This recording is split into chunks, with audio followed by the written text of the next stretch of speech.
Okay, good morning class. आज हम start करने वाले हैं vector form of Coulomb's law, ये टॉपिक।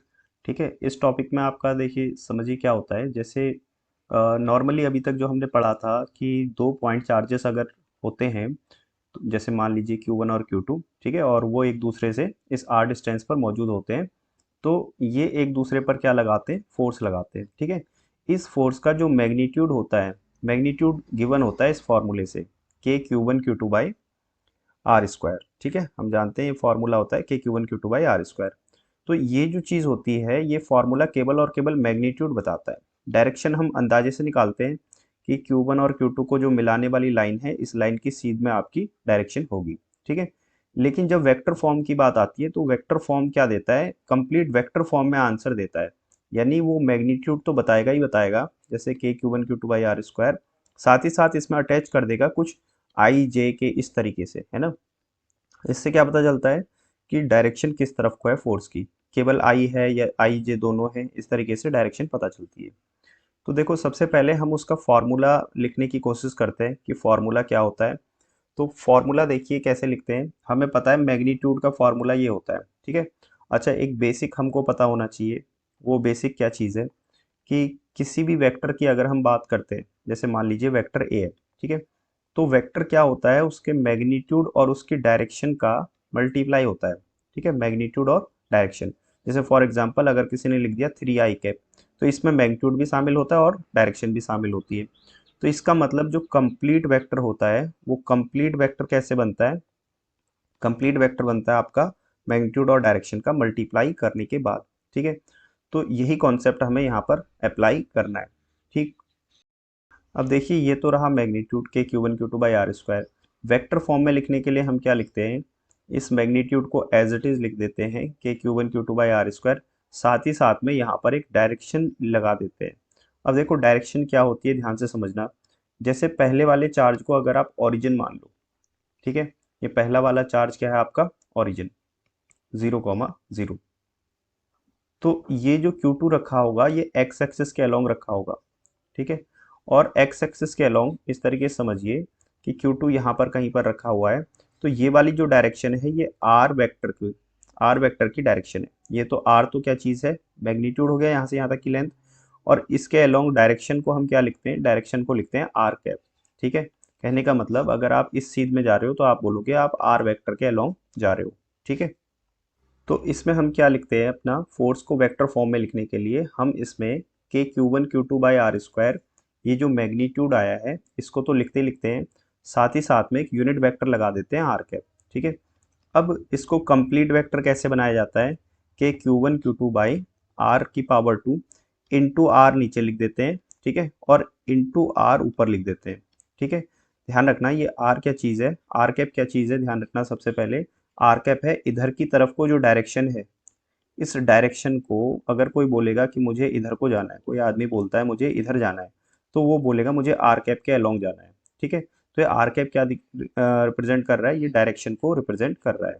ठीक है, अब डायरेक्शन इनटू मैग्नीट्यूड, ये मिलके क्या बन जाएगा, कंप्लीट वेक्टर। तो इसको हम लिख सकते हैं K Q1 Q2 upon r raise to the power 3 into complete vector r cap. ठीक है, अब आपको एक चीज़ और समझनी है कि ये आर वेक्टर हम कैसे निकालते हैं। ये जो आर वेक्टर है, ये हम कैसे निकालते हैं। तो इसके लिए जो Q2 के कोऑर्डिनेट होते हैं, जैसे Q2 के कोऑर्डिनेट मान लीजिए x2 y2 है। ठीक है, और जो पहला चार्ज है, जैसे मान लीजिए ओरिजिन पर रखा है या नहीं भी रखा है, ओरिजिन पर कहीं और भी रखा है, तो उसके कोऑर्डिनेट हमने मान लिया x1 y1। तो ये आर वेक्टर पोजीशन वेक्टर कैसे निकलता है, पोजीशन वेक्टर हमेशा निकलता है final position minus initial position. ठीक है, फाइनल माइनस इनिशियल। एग्जाम्पल के लिए ये x2 y2 है, तो इस x2 के आगे बस आप आई कैप लिख दो, और y2 के आगे आप क्या लिख दो, जे कैप। तो ये पोजीशन वेक्टर बन गया। तो फाइनल पोजीशन आप क्या लिखोगे, x2 आई कैप प्लस y2 जे कैप। ये तो फाइनल पोजीशन वेक्टर है। और इनिशियल क्या होता है, जो पहला चार्ज होता है उसके कोऑर्डिनेट लिखते हैं x1 आई कैप प्लस y1 जे कैप। इस तरीके से हम आर वेक्टर को निकाल लेते हैं।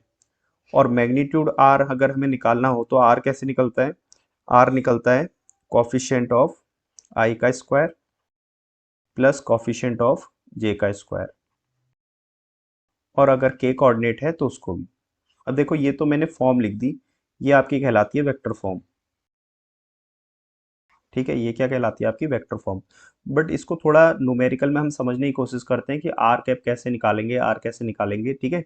वो न्यूमेरिकल में आपको क्लियर हो जाएगा। तो देखो हम एक एग्जाम्पल सॉल्व करने की कोशिश करते हैं। Example to understand vector form of Coulomb's law. ठीक है, समझ लीजिए कि एक कूलम्ब का चार्ज है, वो यहाँ पर हमने पुट किया हुआ है। एक 1 कूलम्ब का चार्ज है, उसको मैंने यहाँ पर रखा हुआ है ओरिजिन पर। ये आपकी वाई एक्सिस है और ये क्या है आपकी एक्स एक्सिस। ठीक है, और इसके कोऑर्डिनेट है मान लीजिए 0,0। और एक दूसरा चार्ज पार्टिकल है, मान लीजिए वो भी 1 कूलम्ब का है, और उसको आपने रखा है 3,0 पर। ठीक है, इसको हम Q2 बोल देते हैं और इसको क्या बोल देते हैं Q1। ठीक है, तो अगर आपसे पूछा जाए फाइंड फोर्स ऑन टू,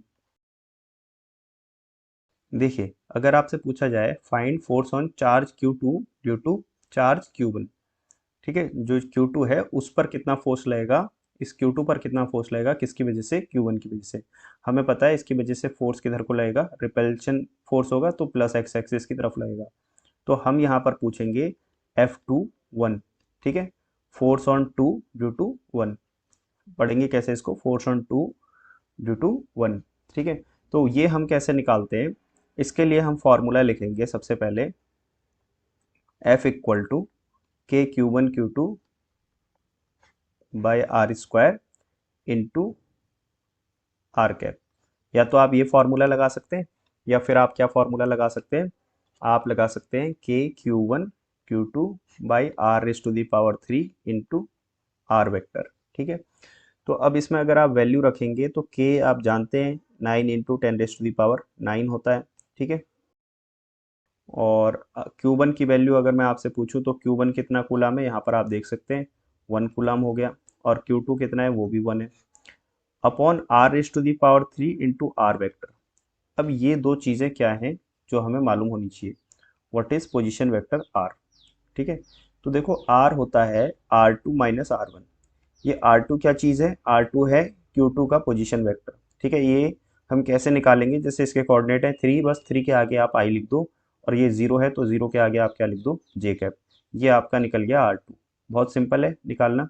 और ऐसे ही R1 क्या होगा, जैसे ये Q1 लिखा है तो इसका पोजीशन वेक्टर R1 है, तो इसको हम क्या लिख देंगे, 0 आई कैप प्लस 0 जे कैप। एक और चीज़ नोट करनी है यहाँ पर, जो चार्ज होते हैं उनके साइन हम यहाँ पर कंसिडर करते हैं। ये चार्जेस आपको कैसे रखने हैं, विथ साइन के साथ आपको रखने हैं।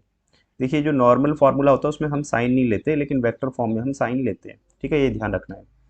अब यहाँ पर अगर मैं आपसे पूछूं R2 - R1 क्या होगा, तो आप बोलेंगे R2 हो गया आपका ये 3i प्लस 0j, और इसमें से आप क्या माइनस कर देंगे, R1, यानी कि 0i प्लस 0j।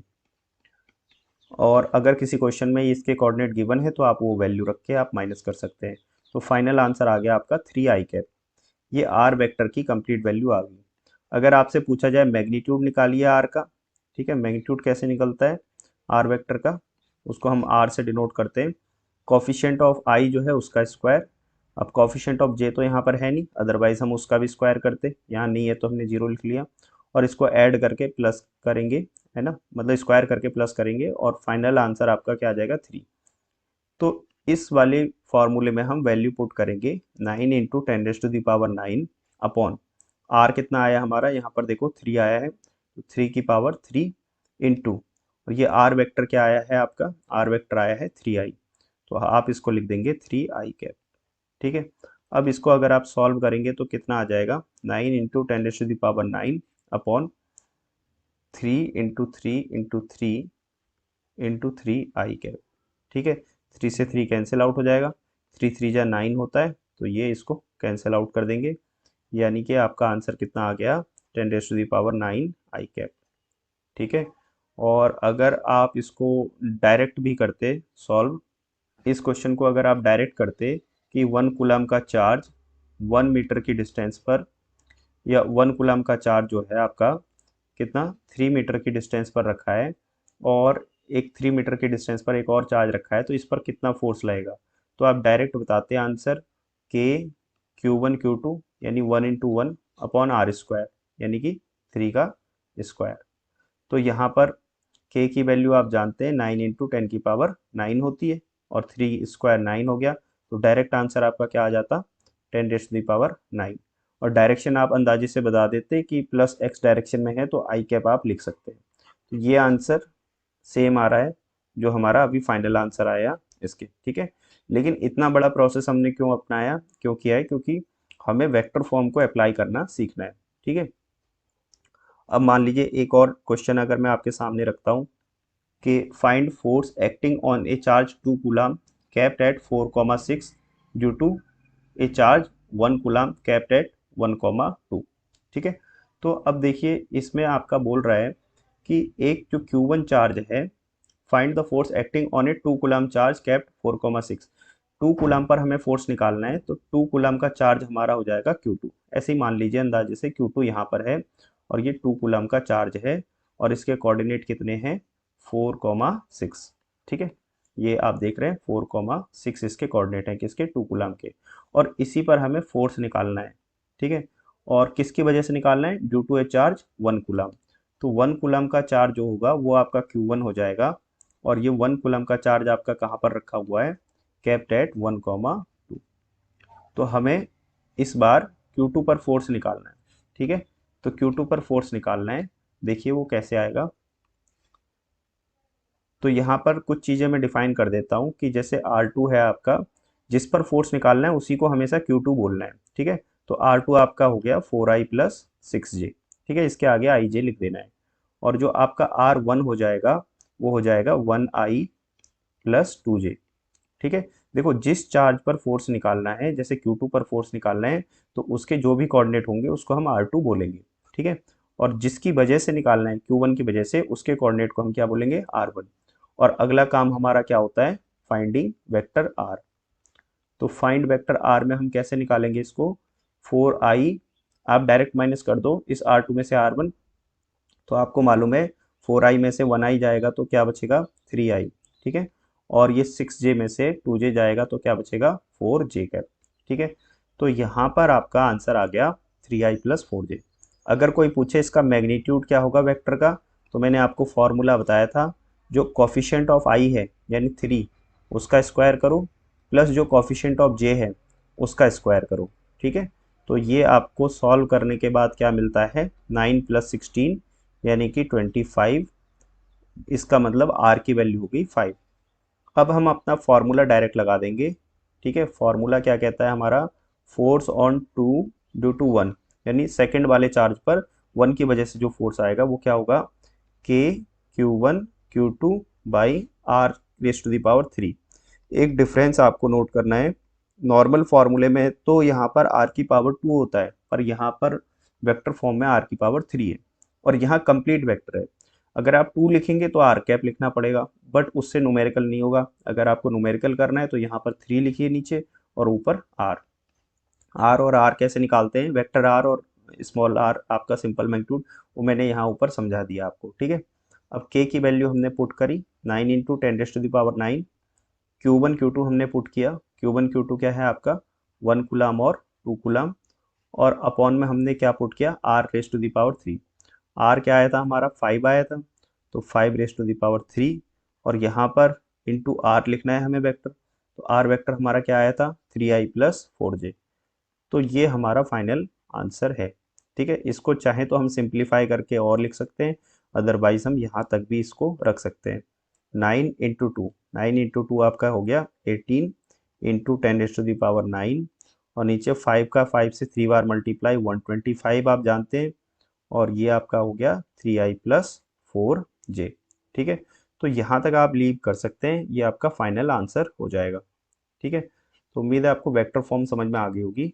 बस एक ध्यान रखना है वेक्टर फॉर्म में, अगर ये चार्ज में नेगेटिव का 1 कूलम लेता है या कोई भी वैल्यू नेगेटिव होती है, या तो ये वाली वैल्यू या ये वाली, तो ये जो फॉर्मूला है इसमें आप चार्ज का साइन भी रखते हैं, ठीक है। अब बढ़ते हैं हम अगले टॉपिक की तरफ, इसको आप नोट कर लीजिएगा।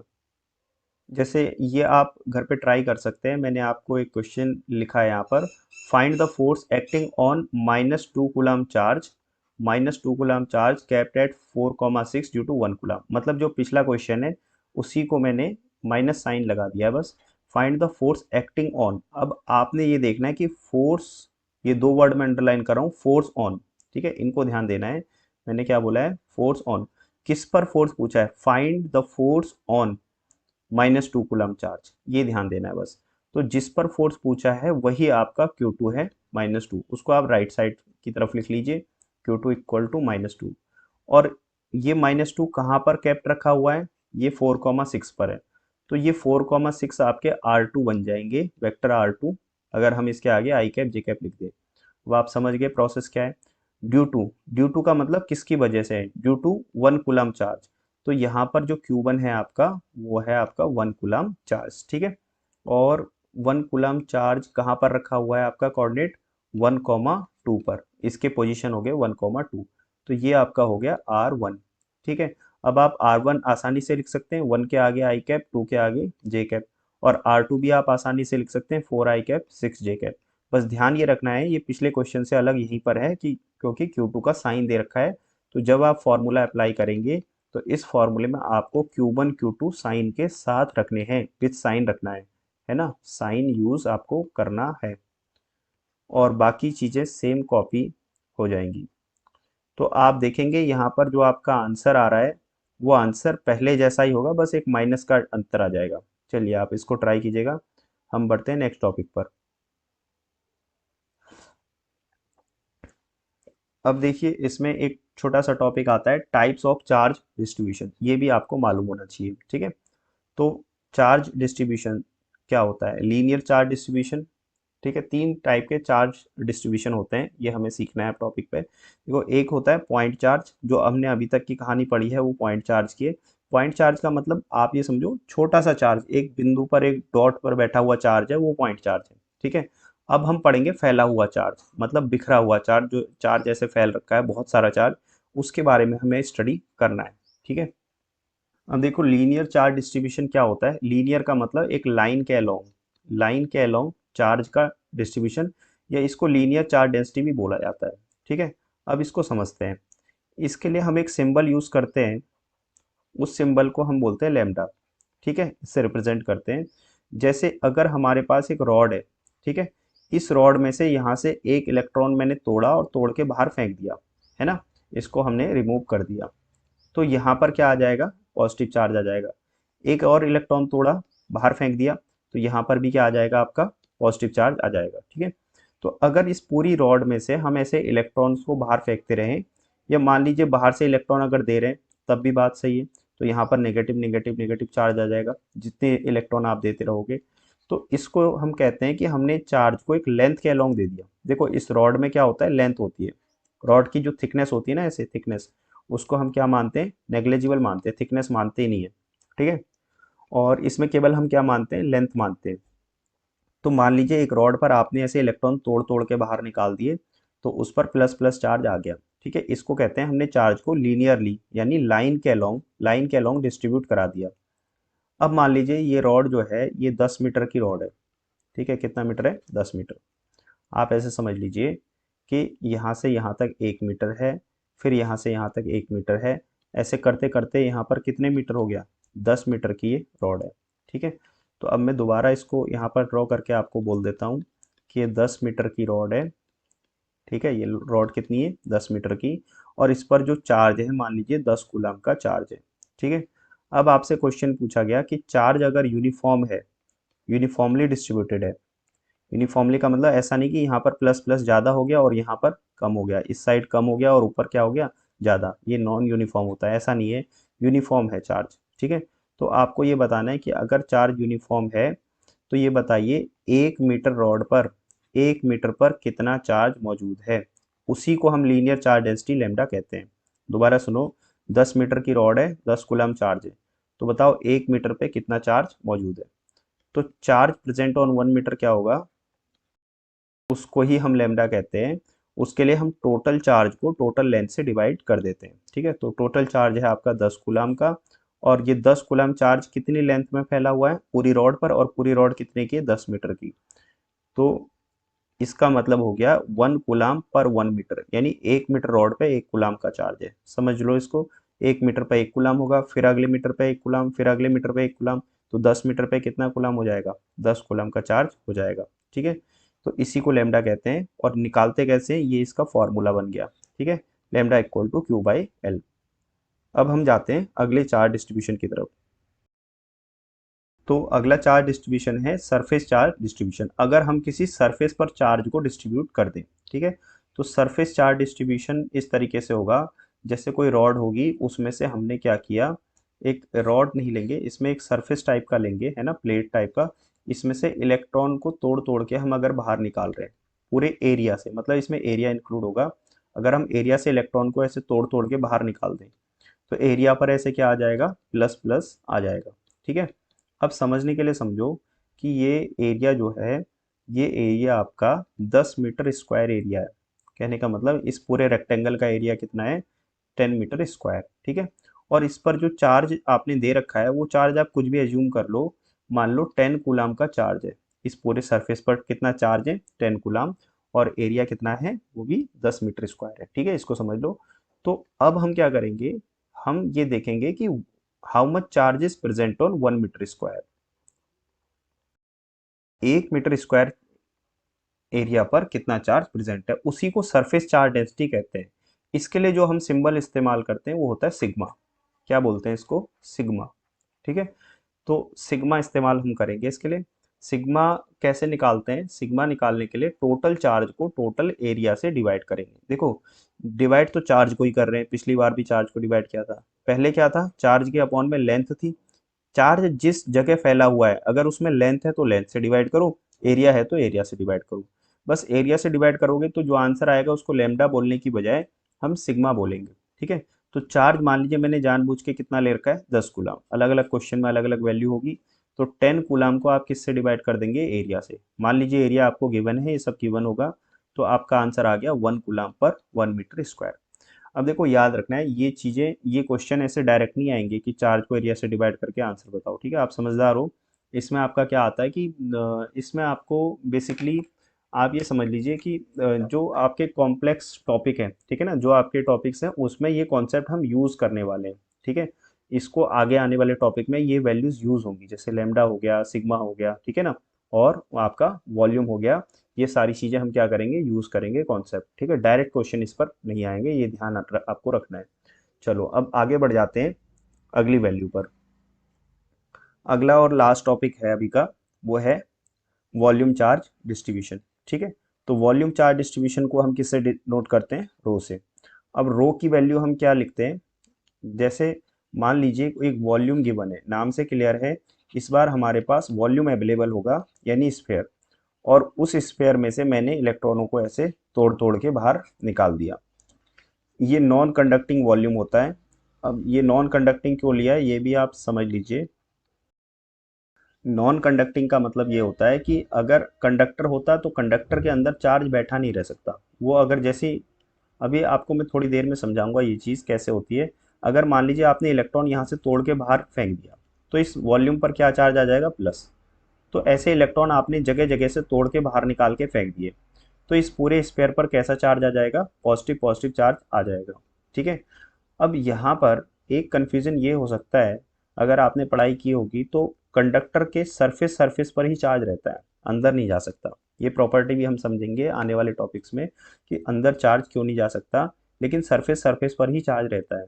पर मैंने जानबूझ के इसे नॉन कंडक्टिंग लिया है, तो चार्ज इसके वॉल्यूम के अंदर भी मौजूद होगा। ठीक है ना, रह सकता है। नॉन कंडक्टिंग है, जैसे कोई इंसुलेटर की बॉल है, कुछ भी, उसमें से इलेक्ट्रॉन निकाल दिया तो चार्ज अंदर भी रह सकता है, हम उसकी बात कर रहे हैं। हालांकि ये हमारे कोर्स में ज़्यादा इसका यूज़ है नहीं, मैं आपको बता रहा हूँ, थर्ड वाले का यूज़ नहीं है, फर्स्ट टू का तो यूज़ है। लीनियर चार्ज डेंसिटी लैम्डा और सिग्मा का तो हमारे में बहुत यूज़ है। रो का यूज़ हमारे में कम देखने को मिलेगा, तो ज़्यादा टेंशन नहीं लेनी है। ठीक है, तो ये भी आसान है निकालना। देखो, मान लो इस स्फेयर का जो वॉल्यूम है, मान लो इसका वॉल्यूम है 10 मीटर क्यूब, ये वॉल्यूम है।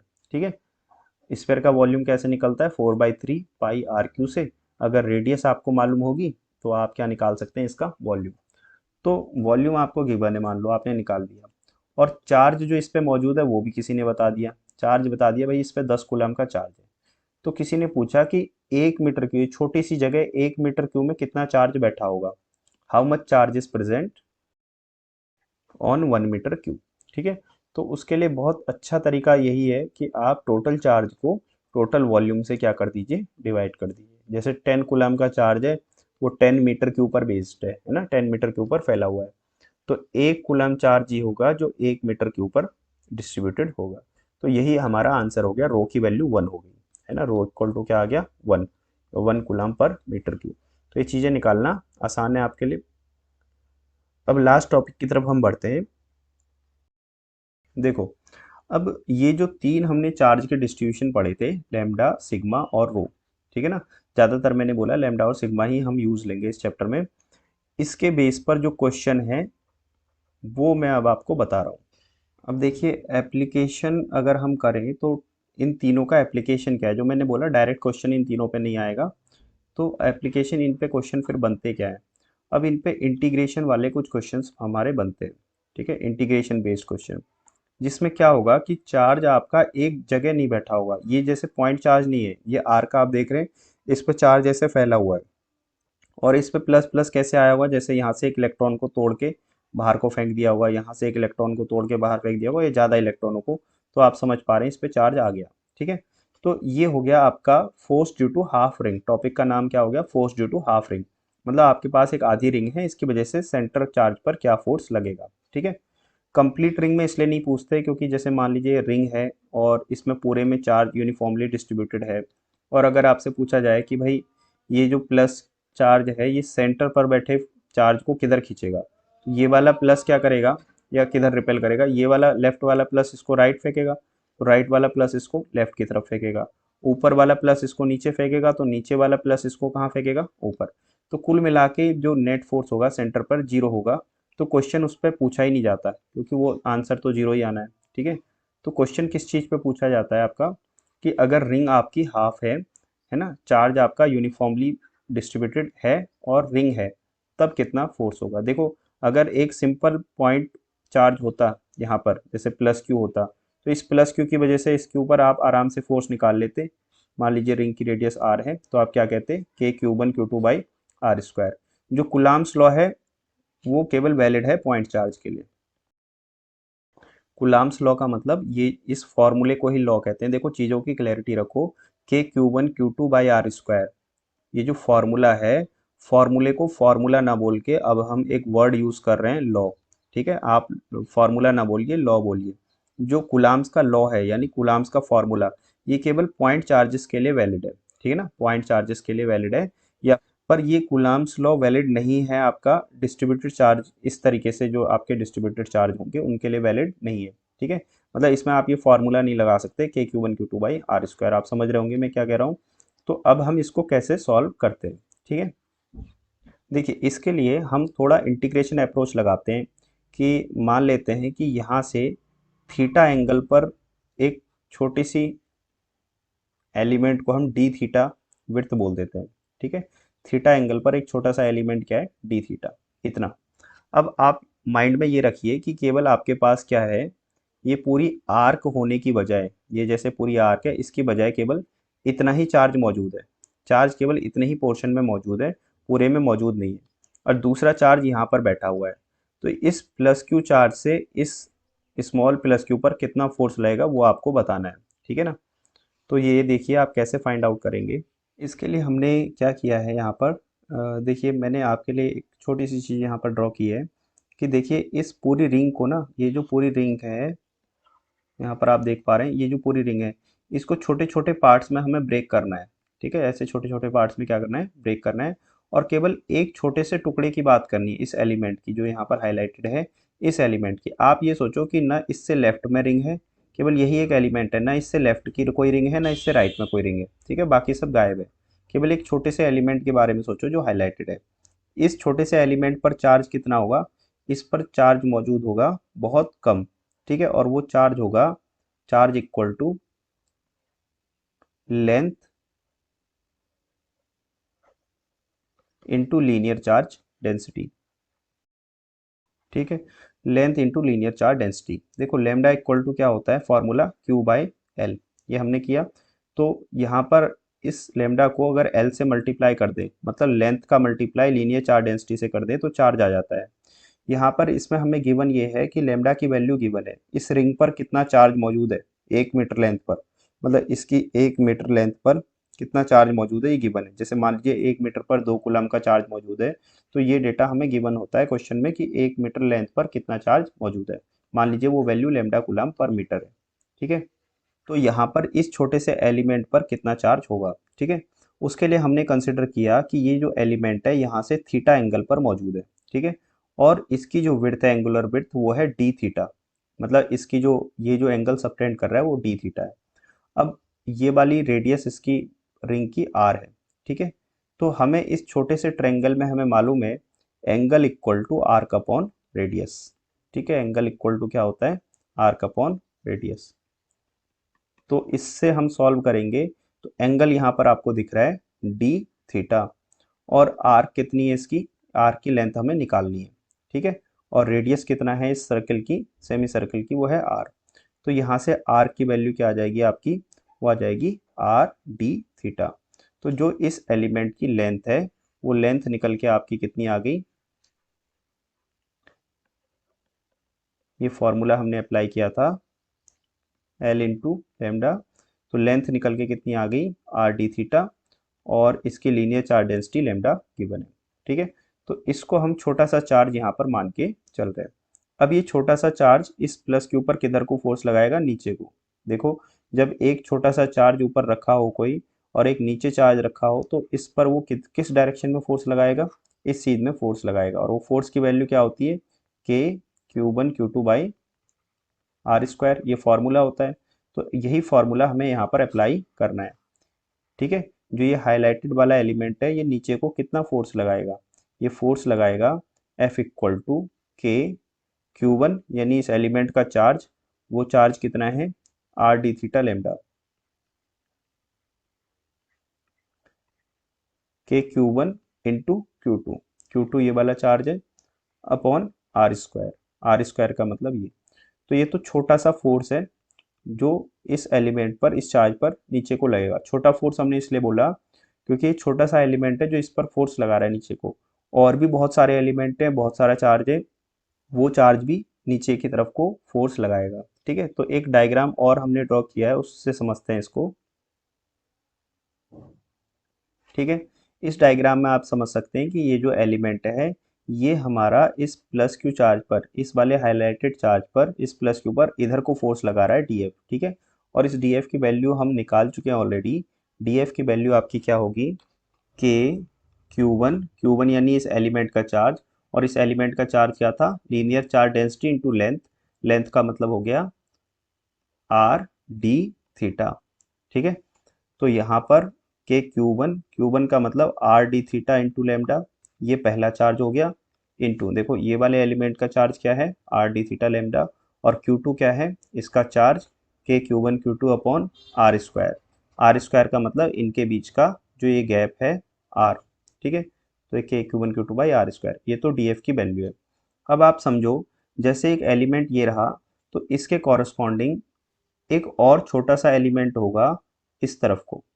ठीक है, जो एक तरीके से कह सकते हो इसकी मिरर इमेज होगी, मतलब एक एलिमेंट ये रहा तो एक एलिमेंट ये रहा, ये जो एलिमेंट है इस तरफ को फोर्स लगाएगा, तो ये जो दूसरा एलिमेंट है मिरर वो इस तरफ को फोर्स लगाएगा, ये दोनों फोर्स इक्वल होंगे। ठीक है, तो इसमें आपका क्या होगा, इन फोर्सेस के जो हॉरिजेंटल कंपोनेंट है एक्स एक्सिस के along, D F cos theta, और इस डी एफ फोर्स का इधर को जो कंपोनेंट आएगा डी एफ कॉस थीटा, वो कैंसिल आउट हो जाएंगे।